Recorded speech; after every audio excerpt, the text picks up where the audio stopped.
Good morning, friends.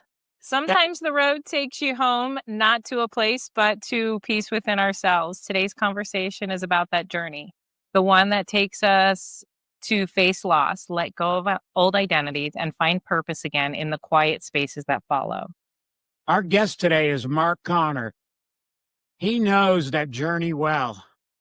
From his early years as a boxer to decades of exploring faith, fatherhood, and finding meaning in the aftermath of loss, Mark has learned how to turn pain into poetry and reflection into resilience. His book, It's About Time, is part memoir, part spiritual reflection, a story of transformation through love, grief, and grace. It's a reminder that healing and purpose can come from anywhere. We're so honored to have Mark with us today to talk about what really means to reset your compass, to rediscover faith, not just in the spiritual sense, but faith in yourself, in the path, and in life's timing. Welcome, Mark. Thank you for being here with us. Hi, friends. This is James and Kara, and we are Kerouacs Cruising. We are taking you on a journey, traveling the country with our dogs and finding remote places where the dog and us can roam free and play while we discuss life's growths, beauty, and some struggles along the way. We recommend pairing our episodes with our blog at kerouacscruising.com, where we organize accurate information in an easy-to-follow format, removing all of the conversational goodies. The link for this episode's blog post is in the show notes. We encourage you to join the conversation by commenting where you listen, engaging with us on Facebook or Instagram at Kerouacs Cruising, or email us at join@kerouacscruising.com. In the meantime, thanks for tuning in. Sit back and enjoy the journey. Tell us a little bit about yourself and what you got going on right now. Well, thank you. It's really great to be with you guys, and I'm very fortunate and privileged at the opportunity. And what's going on with me right now is I'm just kind of starting to get my stride back to do some more writing. I had a couple of interruptions in my rhythm over the summertime. And I'm just attempting to spread the word about the book and trying to really be, just grounded and to be open and have good connections with people. I think that we're kind of in a time of we're in a time right now that people really need to settle down and just talk to each other and be reasonable with each other. And so I'm just looking to do that. And what I wrote about in the book is the values I was trying to impress on the reader are the values of love, family, and life. And that's really what I desire. And hopefully I'm going to find the direction that God really wants me to go, and have enough courage and grace to follow it, To embrace it. Absolutely. Yeah. I think that's the courageousness in the journey, right? Is learning to have faith in where you're putting yourself. And I think I find one of the most difficult things is to have compassion for those moments. Like you mentioned, the summer has kind of derailed you a little bit. There's a reason for everything as they happen, right? And getting back on path. I'm sure more likely than not, it's helped you find direction, being off course a little bit. Sometimes pause helps. When you have a pause or you just can't find, you get that writer's block and you can't find it anymore. And then it comes back more magical when it's time for you to write. 100%. It's kind of like, we describe this book as a story wrapped around a package of poems guarded by angels. And, I have the theme of guardian angels kind of running through the entire story and mentioned at least in one poem. And, the second of the two poems that appear in the Ever Since, that particular poem, I think was I don't have it open right now, but I think it was June 22nd of 2017 or something like that was the day that I wrote it. I had had a writer's block for almost 2 years at that point. And Wow. where I just wasn't, it wasn't that I didn't write anything. It's just that I wasn't writing that much and I was caught up with everything that I was doing. and it was, just a burst of frustration. These words just came out. And uh, when that happens, it's important it's important to go with it. I think, and you just you take those moments when you get them, and you just have to be immersed within them. You know what I'm saying? In the first poem, The Perfect Metaphor, I talk about, well, can I share it now, or? Oh, yeah, Absolutely. absolutely, Go yeah. for it. Yeah. Yeah. So The Perfect Metaphor, um, which, that was written September 11th, 2017. The perfect metaphor. The perfect metaphor to describe boxing is jazz. There is a rhythm to every fight. I learned this from Dennis Presley, who learned it from Rock White. A fighter has a rhythm, and the only way to beat him is for you to break it and establish your own. That's where improvisation begins. No one knows where it will lead or where it will end. Jazz is the perfect metaphor to describe boxing. Every fight has its rhythm, upon which is added improvisation. I learned that from Dennis Presley, who learned it from Rock White, who practiced collaboration with Emmett Yanez and Bobby Zamora, the two men who taught me to fight. Yeah. No, so, the thing is, boxing, writing, and life, metaphorically speaking, you can describe them kind of interchangeably in many ways. Absolutely.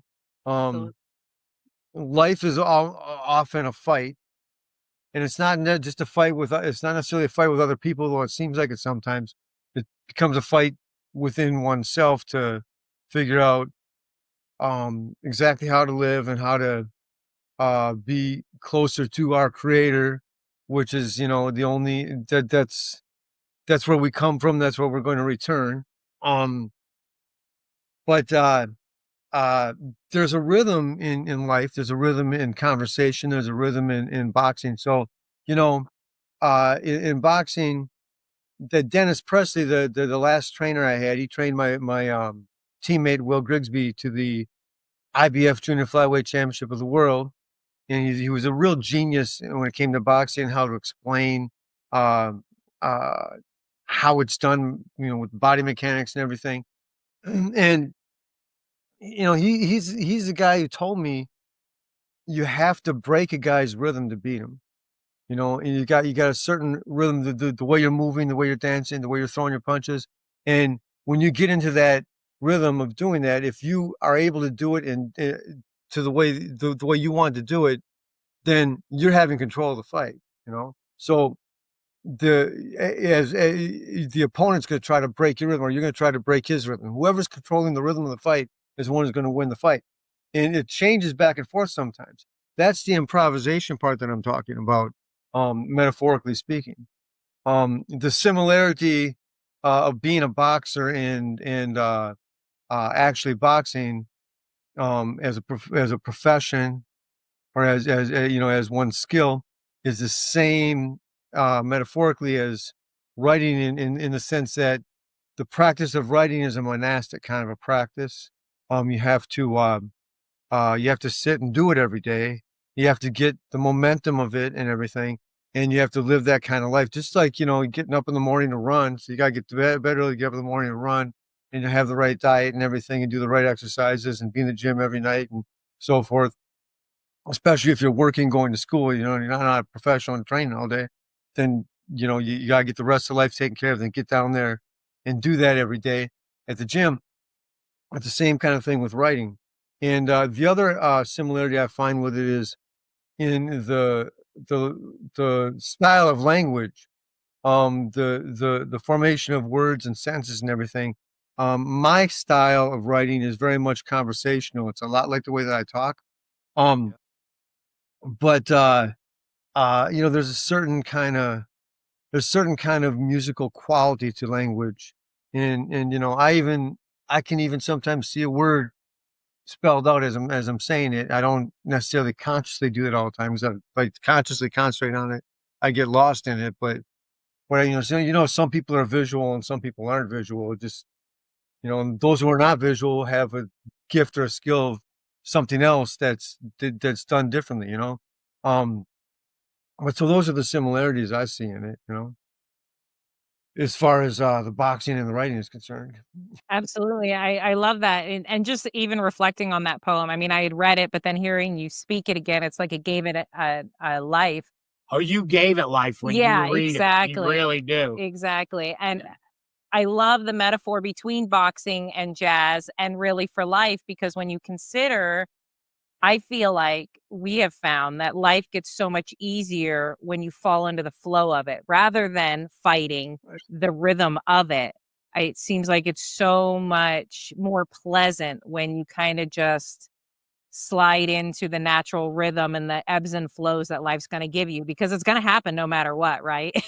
Life's coming Right. at you no matter what. You got to take it in Right. stride. And Yeah. I like the rhythm part because I didn't really box for a profession, but I wrestled for 12 years, and it is about breaking somebody's energy. Oh, if they come into the mat with more energy than you, they're typically going to win. If you Yeah. come in with the higher energy, you are going to win.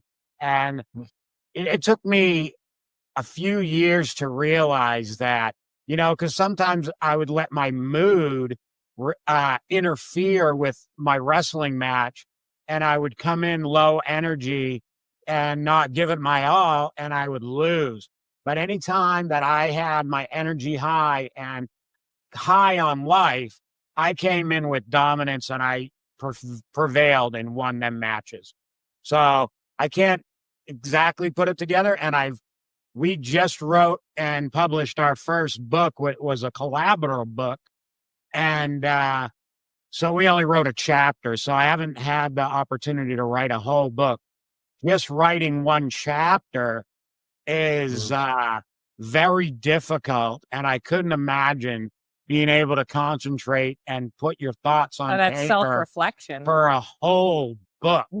So it is really inspiring to hear your story and read your book. And I'm just going to tell you before we get going, the best poem that I liked, I think it was called "The Belfast Girl." I think that was the poem, and I really enjoyed that one. Little Belfast Sister. Yeah. Yeah, Yeah. yeah, yeah, yeah. Yeah. So Yeah. That was that one was that was a pretty deep one. I had a friend. So when I've been doing these interviews about the book, I haven't been talking. I've tried not to get too political, but I might as well. Um, um I'm not. I'm not. And the thing is, I have a definite political view on this particular issue, and I also have a definite understanding of both sides because you're talking about a violent war, and that both sides did things that were inexcusable. So I kind of embraced the Fenian tradition, even though my ancestral connection to Ireland through my father's side of the family, the Connor side, actually goes back 6 generations. My great grandfather's great grandfather was exiled from Ireland as a Catholic and indentured in 1772 in Pennsylvania. His name is Timothy Connor. He was indentured to a man named Abraham Holmes. He got out of his servitude 2.5 years later, joined the Continental Army, fought in the Revolutionary War, and so helped to establish the country. So I'm not like, an immediate immigrant. So you wouldn't expect me to get involved with, necessarily with, pro-Irish activism and stuff like that. But there was some, activism like that in St. Paul. And I connected with a group that, used to host people who came over to speak about it, including the chaperones of what was called the Irish Political Prisoners Children's Holiday Program. And so I knew people in Belfast and in Derry who actually put me up when I went there. And the first time I was there, this friend in Belfast who said, no, his father actually survived an attempted kidnapping by the Shankill Butchers. And the Shankill Butchers were a loyalist organization, a British loyalist organization, kind of an offshoot of, I think, the Ulster Volunteer Force, who would actually kidnap people off the street. They'd kidnap Catholics off the street, and they would literally take them to the guy's place in the garage or whatever, and they'd tie them up, and they'd start to butcher them alive. And so this family really went through a lot. Plus, this guy's older sister had been killed she worked in a candy shop that a paramilitary force came in.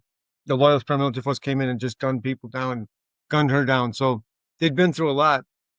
And he, his family let me stay with him for a few days when I was exploring Belfast, and I was coming back from walking down the Falls Road, and I was taking pictures of the murals, and I saw this little girl that I determined she was probably 7 years old at the time. You're talking about the September, I think, of 1996, and September or October, and I was 27, and so I'm presuming that I presume she was around 7, maybe like second grade, and so I think of her now, how old she'd be now, in her 30s now. If I wonder what it would be like if I met her, and what she would be like. So what happened was, I called this guy up at Christmas time, that 1996, and he said, yeah, his friend had just got his legs mangled in a car bomb, and he was really kind of upset at the time. And then in that summer, the Loyal Orange Order, which was it's a loyalist organization, they have these marches that go through Catholic areas, and they have, to remind them that they're colonized, and so they'd have these big conflicts over that. And there were some riots that had happened on the Garvaghey Road in Portadown, which is a town that the Orange Order was founded in. It's a long, long history. And this stuff had happened. So I did this paragraph right before the poem. The next summer, 1997, I spoke with Kate Conlon, Chuck Robertson's wife and the Minnesota coordinator for the Irish Political Prisoners Children's Holiday Program, and wrote an article for a local alternative paper about the issue. I thought about the war over there and the trouble people were going through, and I remembered two things. One, the phone call I'd made a couple of days after the last Christmas, and two, a little girl I'd seen while I was walking down the Falls Road in Belfast that fall, heading back towards my friend's house. I've been taking pictures of the murals, and saw this blonde-haired little girl, roughly 7 years old, in her Catholic girls' school uniform, carrying her school bag while walking home. Passing a hunger striker mural on her right, she stopped, still facing forward, pumped out a quick set of Irish step dance moves, then walked on. Wow, I thought, that was so beautiful. It's still my favorite memory of Belfast. So, thinking of the current situation and remembering her, I wrote this poem, Little Belfast Sister. Little Belfast sister, with the 7-year-old locks of golden hair, I wonder how you are over there. Wonder if you still step dance past hunger striker mural. Thought of you on Christmas Eve when loyalists broke supposed ceasefire with car bomb mangling of young man legs. Think of you now when Orange Order March explodes bomb of Irish anger, defending your youth, protecting your gift of step dance moves with hijack of Dublin Belfast commuter train in buses and cars to be burned for blockade against British brigades of stormtrooping goose steps. Gasoline bomb guerrillas pelting tanks with fire of freedom. Orange hulls incinerated after last straw of Portadown, bringing slave masters' aggression tumbling down. First time I've seen July 12 somehow bring promise with my birthday, whispering fantasies of Belfast, still same as Pine Ridge, only this time healing. How long a divide and conquer carnage need be before building bridge of United Irishman bicentennial, destroying sectarian ignorance for true rebellion against invader? Will loyalists learn to join Irish Republican Presbyterian truth for fight in name of common Celtic roots? Or must brainwash persist to keep hearts turned traitor. In the midst of all this, I still see you, golden-locked little Irish-hearted sister, dancing still off the Falls Road across Hunger's Straker Mural. My angry, fanatic heart still feels pain of ever still higher climbing flames, you still dancing with precious boxes of sevens and circles of threes, continuously touching the deepest, crying soul of me, triumphantly moving across Hunger Straker Mural. Red brother coming soon, red brother running soon, sacred prayer across your land for you. Must be pure power prayer, make killers go home, finally leave families alone. You, my purest triumphant sister, step dancing past Hunger Straker Mural, still step dancing past Hunger Straker Mural. Yeah. And then the next paragraph, I don't know if you want me, it's a long paragraph, I could read it, or I could tell you about it, but Whatever's easier Yeah, for you. whatever's comfortable for you. yeah, so it kind of explains a bit of the poem. Rereading that poem, included in Standoff on the Irish Road, never produced play I wrote about the Garvaghey Road, I'm startled at the emotions in it, remembering how deeply I felt them at the time of its writing. The reference I make to building bridge of United Irishman bicentennial truth, destroying sectarian ignorance, alludes to the United Irishman Rebellion of 1798, which is led by a Presbyterian, Theobald Wolfetone, uniting Catholic, Protestant, and dissenter.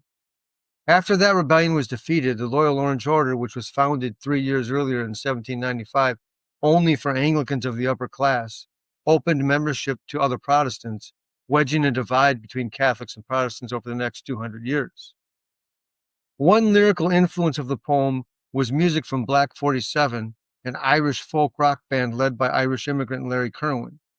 On their 1992 album, they have a song called My Fanatic Heart about the Orange Order marches. Another influence is the late poet John Trudell, the former spokesman for AIM. Poor John lost his wife and children, as the story goes, to a mysterious fire when he wasn't home, not long after he'd been told, warned by an FBI agent, that his bold public statements for American Indian rights were dangerous, were the kind of statements that get people killed. I used to listen to an old Walkman with headphones to a cassette tape of his poetry and Irish rebel music, including Fire of Freedom by Black 47, on the flip side, while working overnight at Anda Young, our home center, a temporary emergency homeless shelter for American Indian youth. This Irish friend of mine, the firstborn American of his family, made that tape for me. In September 2003, I believe, when John was in St. Paul for a Labor Day celebration on Harriet Island on the West Side Flats off downtown, I was driving taxi and sitting at a cab stand across the river in front of the St. Paul Hotel. I watched him walk out of the hotel and into Rice Park. Not long later, I saw him returning towards the hotel. So I got out of the cab and approached him. "Excuse me, John Trudell," I said. "Yes," he said. "Hi, my name's Mark Connor," I explained, holding my hand out to him. "And I just wanted to say I really appreciate your work. I'm a writer, and I'm driving cab right now, and I work at a homeless shelter for American Indian kids. I want you to know I really appreciate what you do." "Well, thank you," he smiled. "Thank you for what you do." I didn't ask for his autograph, and I didn't try to connect with him professionally, and I didn't ask him to read my writing or help me get published. I just expressed my appreciation, and he expressed his back to me with a grand smile. We blessed each other and wished each other good luck, and he went back into the hotel.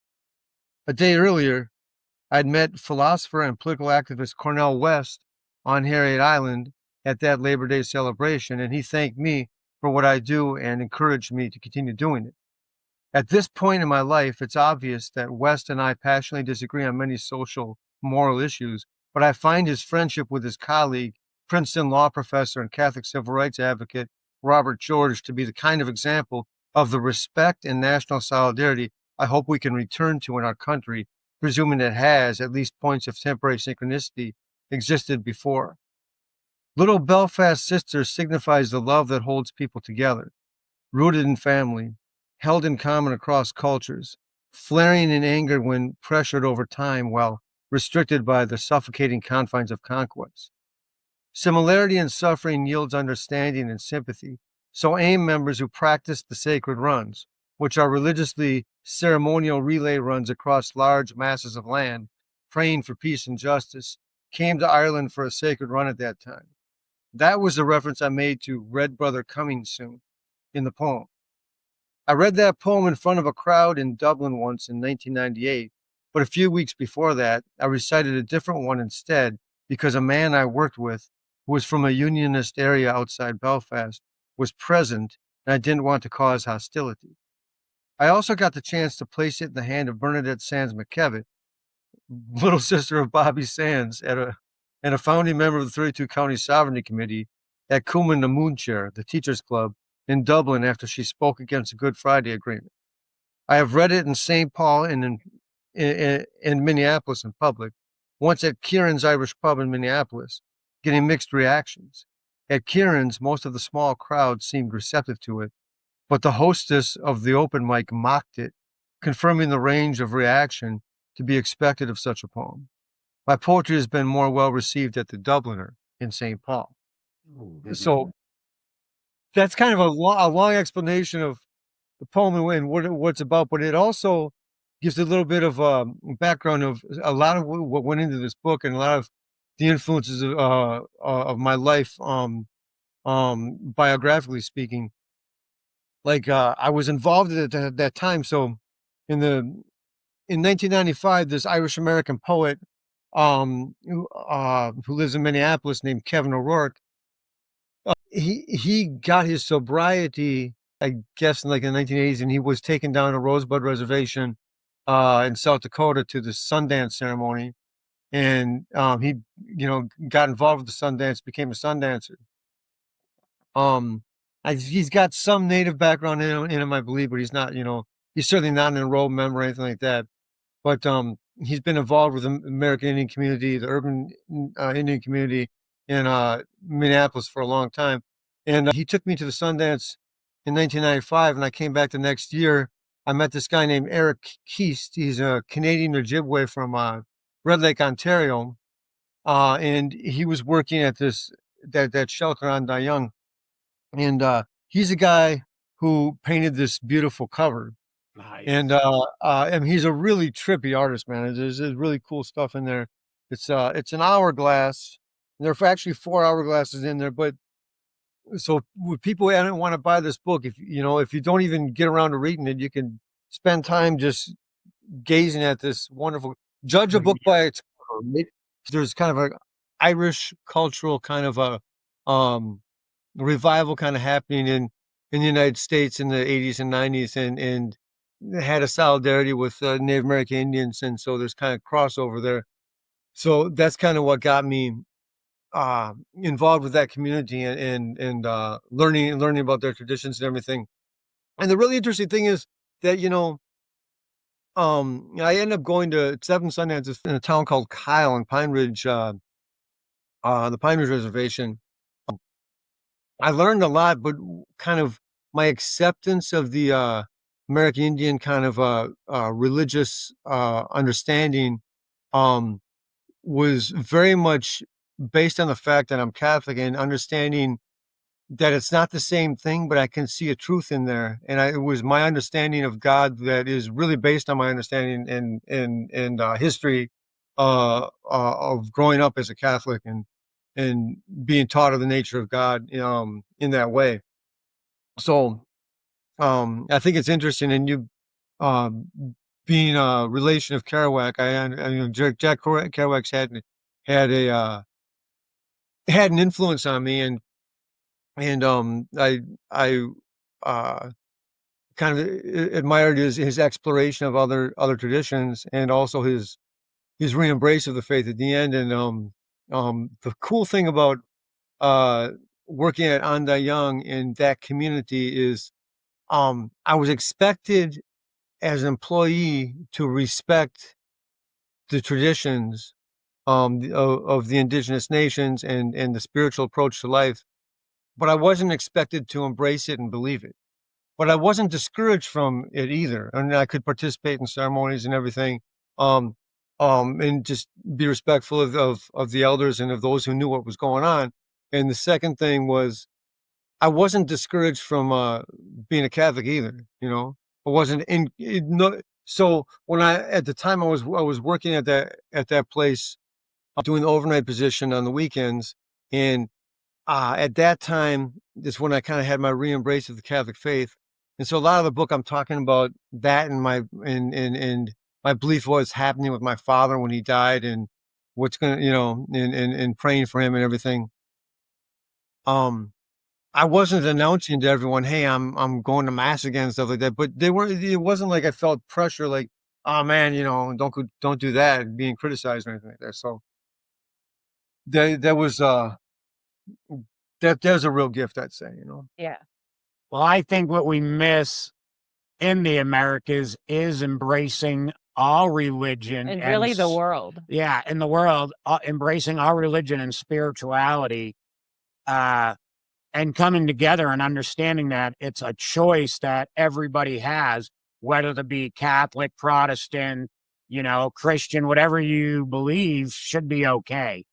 It all And comes Right. from your heart at the end of it. Like you uh, said, they all have similar threads. and it sounded like you might have went away from Catholicism and explain what happened or what moment, if you can, that you Yeah. decide that Catholicism was the right way for you, even though Well, you been through some Sundances and some, that Kerouac. yeah, Jack Kerouac, he's definitely yeah, Buddhism for a while and yeah, studying Buddhism. So I'm, indigenous people to me, because they are so spiritual, I grew up Catholic, did my first communion, second communion, confirmation, did all that. And after uh-huh, you did our confirmation as a child, it was up to us to continue to go to church if we wanted to. My parents yeah, left it to us. It wasn't until I did my confirmation, it wasn't a choice for me. It was you're going. But yeah, then afterwards, we had that choice, and I've explored many other religions and spirituality. And so I just want to know at what point you came back to Catholicism and what brought you that way. Was it, I don't want to put words in your mouth, so I'm just going to let you yeah, speak. yeah, yeah.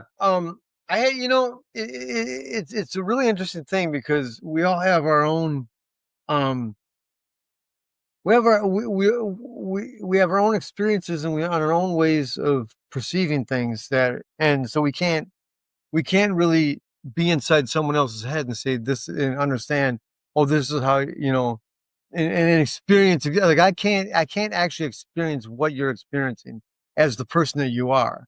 I can only experience what I'm experiencing per time. And I do say there's this one poem in here, my now departed brother, where I talk about David Reese, who he's the first black kid in our in my Catholic grade school. And he graduated high school with me and died at 49 years old. He died of a motorcycle crash. There is a point in that poem where I say that we are not souls entrapped inside a body. We're actually incarnate souls. And that's actually a Catholic belief that I really firmly hold on to. But I wasn't necessarily thinking that when I re-embraced the faith. Um, I had actually been going to Prairie Island, which is I think 38 miles outside of St. Paul, to these it's a Dakota reservation. I was going to these sweat lodges, and I would still go to mass on the weekends, but sometimes if I didn't make it or whatever, I gave myself the excuse that, well, I'm doing something religious anyway for the week. I'm in that practice.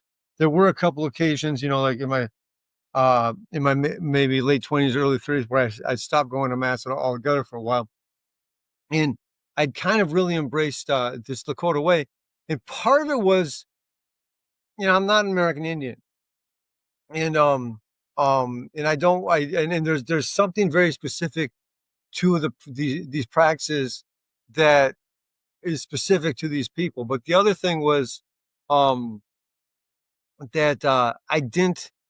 I started.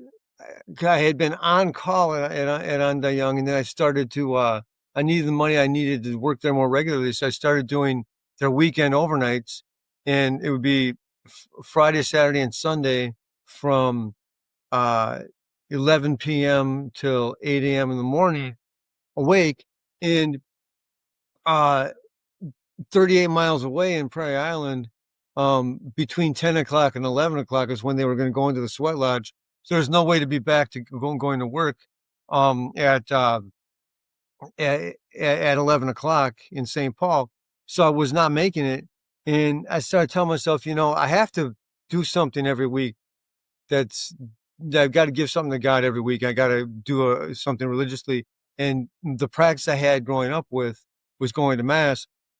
And so I'm going to either go at 4 o'clock or whatever time it was on Saturday, or I'm going to get up earlier than I normally would, or stay, like, not go to bed right away, but just go to mass right after work on Sunday morning, even though it was harder. And I was trying, to stay awake on those third shifts. Um, and I had just kind of thought about, this is on both sides of my family, as far back as I can trace. My parents, my grandparents, my great grandparents, I can go 6 generations on both sides. In every generation of my line was married to death, and all of them were Catholic. I decided, this is just who I am. So I'm just going to kind of go back to it. And I occasionally would sit alone. I was trying to develop personal training business. I was secretly training because I always regretted not fighting professionally. And I had the three of the guys I went to from St. Paul that I went to the National Golden Gloves with fought professionally, and they fought 11 world champions between them. So I was kind of secretly training to have a professional fight all along and not telling people. And and I was trying to do the personal training business, and I was trying to write a novel, and I was trying to get assignments to do freelance writing and everything. So I'm doing a lot of stuff. So I was alone a lot, and just being alone in my apartment. Once in a while, I turned on the cable access Catholic channel. I would just flipping through. I would see it. It was called EWTN, Eternal Word Television Network, and I'd see a couple of things on there, and it would just remind me of stuff that I learned. And then I heard there's a Catholic radio station called Relevant Radio. It's a national radio station that's on the AM dial in the Twin Cities. And so I started listening to that on the radio once in a while. And I even describe in there that, at first, if the window was down or something like that, if someone was coming by, I'd turn it down. I didn't want people to know I was listening to religious radio, stuff like that. So finally I just said, what the hell, man? But so that was kind of when the embrace came. And just one day I just said to myself, well, the other thing too was, I'd broken up with a girlfriend I knew there was no future with. And I just decided, I'm starting to follow the rules again. Um, I'm not gonna pursue physical intimacy with a woman that I'm not gonna give my whole life to. And I said to myself, that's because my parents at that point, I'd gotten to the age that when my father was my age at the point that I made that decision, I was already 14 years old. And I was thinking to myself, you know, am I ever gonna have a family? You know? And so I just kind of thought, I just gotta go back to this structure that I grew up with. And that's the totality of the details, I think, that really influenced me. And that's just what brought me back, So I you think it know? was through deep roots. That's what I'm Yeah, hearing. It deep roots was. from Yeah. both sides of your family. It's Yeah, deep yeah, it rooted really in you. was. Yep. Yeah, and it just felt like, and part of it is, even though I'm, like I said, I'm very American because it's 6 generations away, the Irish heritage.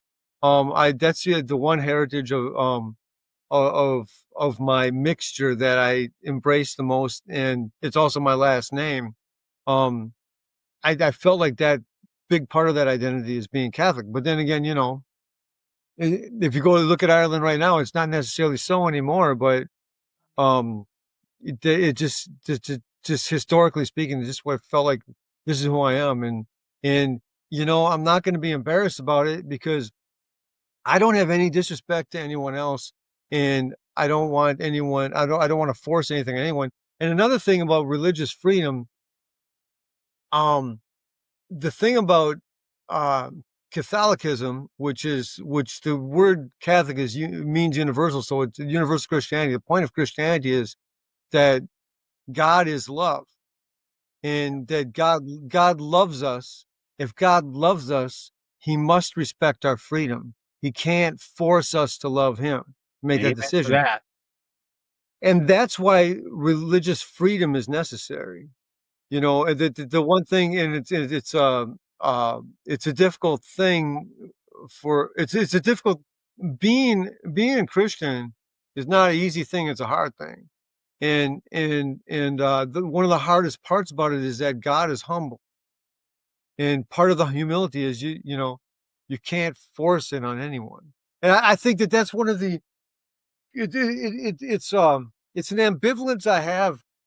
It's an ambivalence I have in my relationship with my indigenous friends because um I I believe that Christianity in our country it's an essential good for our country, but it also um it's had a violent clash with the indigenous people of this country, and it shouldn't have it shouldn't have been as violent as it was, and I think some of it was this this this tendency to there's a tendency to try to force things, and Same and thing like happened in Ireland. It was Christianity versus Christianity, right? People come to a point was where they just want to shove their own beliefs down each other's throats instead of, like you're talking Uniting in about, love. yeah, real recognizing that right. God is love and that everybody finds their own path in their own way. And again, when you get down to the root of the various spiritualities and religions around the world, they all do have the same roots. They just talk about it in a different language, essentially. They just talk about it R- differently. Right, right. In at the end of chapter 1, I mean, first I'm talking about a really beautiful lady, and I wrote this poem to her halfway around, and when she kind of had to just kind of uh s- skip town and kind of just take care of a bunch of stuff with her life, and my friendship with her, because it had never gone into a uh, uh it had never gone into an actual romantic relationship. um um it was just something that was not gonna was just ending. I wrote this poem, Life So Simple, and I talk about that at the end about the nature of God. Could I share that? That Yeah, poem? Yeah, absolutely. absolutely. So Life So Simple, written Sunday, March 31, 2019. As if to pray, you start today in meditation on your bicycle wheel, the separate spokes united in the center. You want me to be blunt, you say. I want to be direct, but fear I'll frighten you away. The final action is the original intention. This statement is authentically true, not just my invention. My responsibility is to you, a comfort for my rest, a respect in my behavior, helping you to be your best. You can push me away, invite me to stay, or walk with me today, but we met for a reason, to teach each other and learn. Such a fact comes not from acts, but is a grace we did not earn. Demons distract, demons lie, and demons discourage us from our destiny till we die. Friends encourage, friends assist, and friends persist with love on which we rely. Your guardian angel already talked to mine. Together they've watched us share laughter and argue to the point of crime. You know they're sent by God, who really does exist and is not a tyrant or a terrorist. Rather, he is love, family, life, held in common at the core. You and I, specific spokes, united in the center, spinning round from place to place, and nothing more. Um, and the thing I say, God's not a tyrant, and he's not a terrorist. He's love, family, and life. And that's kind of a Trinitarian look at it, right? Because of love, family, life, three things.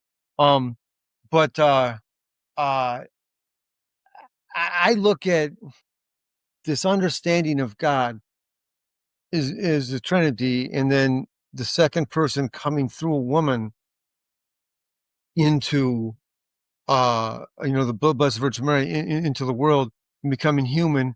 That family of God being a Trinity, but then God being a Trinity as a family, but then we being the family of God, because God being both true man and true God coming into the world, as a model for us to redeem ourselves from original sin. Now, I did go through this idea of, for a while I was thinking, people, we shouldn't even have baptism, because why do we think of this gift from God of his life being something that is somewhat illegitimate, or right? But I think that we all have tendencies towards selfishness, and it looking into ourselves and blocking other people out in terms of relationship, um in or hurting others, and like and not having any regret about that, to me is a beginning of hell, where the kind of isolation of self, right? And I envision hell being eternal loneliness. I mean, you're just separated from everyone. And if you're turning your back on God, you're turning your back on everyone and everything, because what you're doing is you're turning your back on life. So it's not. I mean, if you understand free will, God isn't going to send me to hell. If I'm going to go to hell, it's my choice. It's just like forget everyone else. I care about me. And if I go into eternity like that, then I imagine that my eternity is just that kind of loneliness. But if I admit that I'm not perfect and I need you, I need everyone else, and I care what happens to everyone else, that's in the most simplistic form. That's the beginning of love and embracing of love, and that's what brings us closer to God. I mean, our Archbishop Fulton Sheen said that God's like the sun, and human beings are like the sun rays. The farther away we are, the farther away the rays are from each other, the farther away they are from the sun. The farther away we are from each other, the farther away we are from God. So we get back to God through our relationships with other people. You know what I'm saying? I Wow, like I that. love that. That's beautiful. Yeah, yeah, yeah. He And actually I said believe that. it's true. Yeah, I believe it is too. He said that in a book that I read called. It's a long book, man. It was a lot more difficult to read than I thought it was going to be. But he wrote a book called "Free to Get Married." I thought it was a good book. But that aside, um, I should talk more about my book. Well, Well, part of what came out of your book is your learnings of life, right? So, I Yeah, mean, yeah, I mean, it that's wasn't yeah, like a memoir. It was a lot. A memoir, a lot of poems, and a lot of realization of the yeah. world. And Well, the obviously, thing you about found, love out of it for sure. yeah, yeah. Well, the thing about this book. So, like, my dad was dying. So my parents are 4 days in San Francisco at the Marines Memorial Club. My dad's was a first lieutenant platoon leader in the Army, a combat wounded in Vietnam, and they were down there just for a 4 day trip, and they were you know I was gonna pick him up at the airport, and he had a heart attack in the rental car in Costco, 5 minutes from the airport, and they kept him alive, and he was on life support for 10 days. I'm looking at him, I'm saying, I need more time. It's not supposed to happen yet. I'm supposed to be married and have kids. You're supposed to see you're supposed to see your grandchildren from me. this is what I always imagined. It's what I always wanted to happen. And then I'm thinking to myself, yeah, and I've never even published a book. There's no excuse anymore. I've got to do it. So that's why I wrote the first line of the book that day. But um what the whole values of love, family, and life that I say are the point of the book is I'm trying to get this point across to the reader, because after Dad died, September 3rd, 2019, then the way the political situation is going in the country, there's an impeachment. And then after the year change is over, and maybe things are going to stabilize a little bit. And then there's the shutdown. And then it's like, okay, I'm kind of getting used to that. Maybe things are going to stabilize a little bit.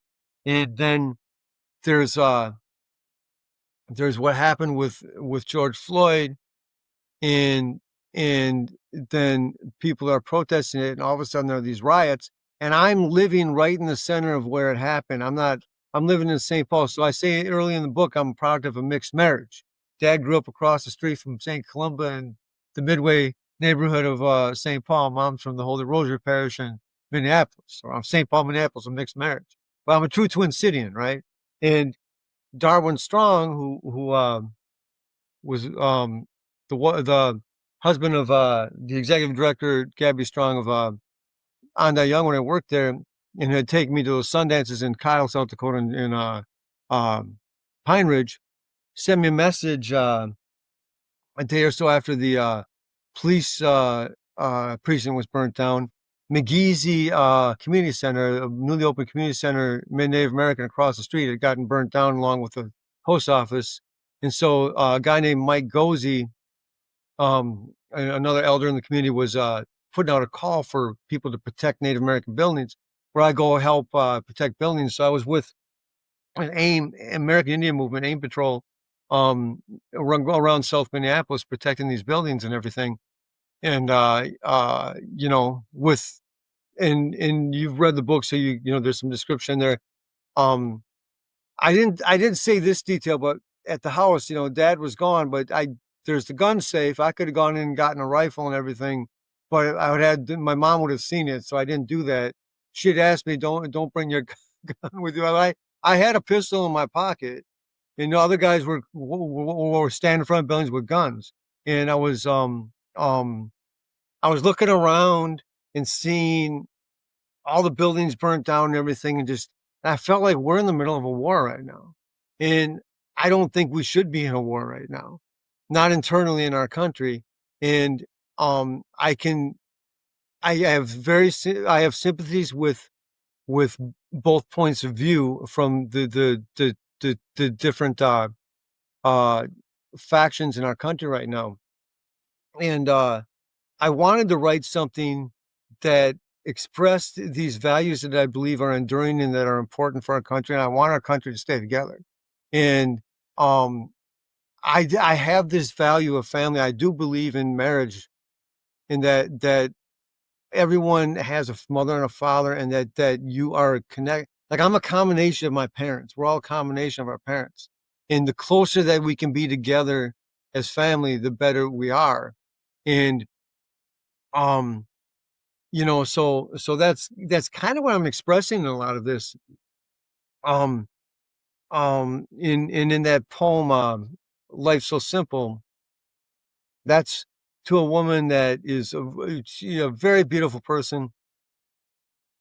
She'd been living a lesbian life, and still is, as far as I know. And the poem before that, Life's So Simple, what I was saying to her in that poem is, you're a wonderful person, and I respect who you are, and whatever life you live is a life you live. But if you ever were a woman who decided that you wanted family, you are worth every sacrifice that's necessary to be made. That's just the dignity of you as a human being. And that's all I was saying. I wasn't saying change or not change. It's, I leave that alone. Earlier in that poem, Life's So Simple, when I say, um, the final action is the original intention. This statement is uh, authentic, authentic truth. It's not just my invention. Um, I got that statement from this book called The First Society, written about marriage by a guy named Professor Scott Hahn. He's a very conservative guy. He's uh, religion professor, theology professor at Franciscan University in Steubenville, Ohio. And in that book, he says the original, he says the final action is the original intention. And he's talking about the biblical story of the creation of the world. He says the last thing God made was Eve, made woman. And that was his vision of that's his vision of salvation. God's vision of salvation is God's vision the um of the full potential of humanity. And then without woman, you don't have what we need. But he made everything, and it all goes together. You know what I'm saying? So that's the kind of thing I was thinking. And the last thing I want to do is force anything on anyone. But the last thing also I want to do is let chaos, you know, overwhelm us and tear everything down. And that's really the kind of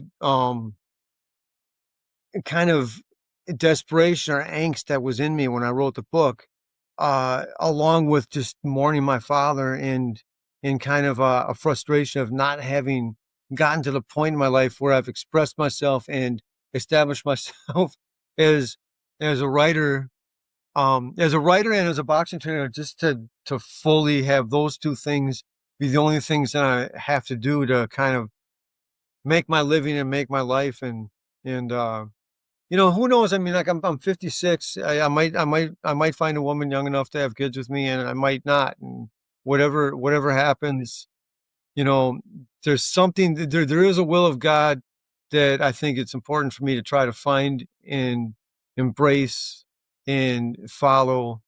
And the more I can humble myself and get to that point, I think the better off I can be. So yeah. That's I great. love your vulnerability here at the end. And I will say in our journey, being traveling podcasters, it's not the most lucrative thing in the world. So we're kind of in the same boat as you. Is sometimes our passions don't necessarily mesh up with how we're going to pay the bills and keep our passions going, but you still feel compelled to do it anyways. And I think the power is in what you just said, is accepting where your path is going, right? It may not be what you want. And maybe when we let go of that white knuckle grip of all of the things that we think we have to be complete, we learn to find that we're actually complete now. Without the things we think we need. Yeah. Yeah, you got that right. You got that Mm. right. Well, you guys are really cool. Man. I'm really happy that I could connect up with you, and you're really a great encounter so far in this journey with the book. I had a small publisher, sole proprietor that was going to publish this book in 2022. And now my mother, there's the St. Jude story in there about my mom in chapter 5, when her heart condition was discovered in 2014. And so I won't go into that because obviously I've taken up enough time in the interview, and that would take too much. But it probably would lose people anyway. But if I haven't talked long enough to lose them already. But um, the thing is, she, I did my best to take care of her after my dad died, and she ended up um, during the shutdown got diagnosed with arterial pulmonary hypertension, and uh, that's a rare fatal heart disease. They don't know exactly where it came from. She never smoked or anything. Um, but it's a blockage of the arteries between the heart and the lungs. And when it finally gets you, it's really hard. It hits you really hard. And I was taking care of her through the summer of 2023. The book was supposed to be published by the fall of 2022 for Christmas, and I had trouble with this publisher, and we went our separate ways. And then Dan Flynn, author of Famous Minnesotans, Past and Present, and the older brother of now deceased, really popular spy novelist Vince Flynn, told me you got to do what Vince did with his first book. You got to get an LLC together and you got to publish it. And so I was working on that, but I was taking care of my mom, and so she had read the first manuscript, but she never saw it in print. It was the 22nd of October in 2023. She literally collapsed into my arms and died. Wow. And so it was a rough thing, but I'm glad that it all got done at this point, and I was glad that I had the chance to actually be with both my parents when they died. And what are you gonna do, right? But I really hope that the reader who reads this book understands that I am expression of worldview in this, and I think people will identify with a lot of it, and they might not go with me all the way and identify completely. They might not necessarily agree that my observation is exactly what exactly what say this person as a reader is going to necessarily agree with, but I really hope, and I believe I have achieved this in the way that it's written, that the reader feels like, hey, I'm respected by this writer, and will walk away with a sense of encouragement, and I pray with a feeling of hope, because that's what I'm really trying to express with this book, and that's why I would like to get it more circulated, because I would like to, if anything is accomplished by putting my voice out into the world through this book, is I'm hoping and praying that the world in general who reads it, but especially those in the United States who read it, walk away with it with a feeling of hope. I love that. Mark Connor, it's about time. Tell us where you can find this book. Okay, so the two platforms through which it is purchased are Amazon and Lulu, Lulu, Lulu. So Amazon and Lulu, and you can always get it on the books page of my website, all spelled out, boxersandwritersmagazine.com. In the books page, just has /books added to it. boxersandwritersmagazine.com. It's on Amazon and Lulu. Beautiful. And we were just talking, and how long is the special going on for $14.95? That's going to go probably through the end of this month, maybe in the next month. And it's going to be going Before Christmas. when I get on there and get it changed, but it's going to go up to $20. Very good. Beautiful. So buy it now. Currently, yeah, you can get it. You get it $14.99 plus the shipping and all that. But yeah, Yep. cool, Very man. cool. Thank you so much, Mark, for joining us. This has been an absolute pleasure to chat with you. You guys are great. Thank you. Thanks for tuning in to Kerouacs Cruising. We're thrilled to have you with us. We had a blast recording this episode and hope you enjoyed our adventures as much as we enjoyed sharing them. For more amazing pictures and stories, visit our website and blog at kerouacscruising.com. And join the conversation on Facebook at Kerouacs Cruising, or email us at join@kerouacscruising.com. We'd love to hear your thoughts and suggestions. If you enjoyed this episode, please consider liking, subscribing, and leaving us a review. Your support helps us reach more listeners and allows us to continue sharing our travel experiences with you. It's a generous favor that means the world to us. Thank you so much for listening to Kerouacs Cruising. Until next time, happy travels.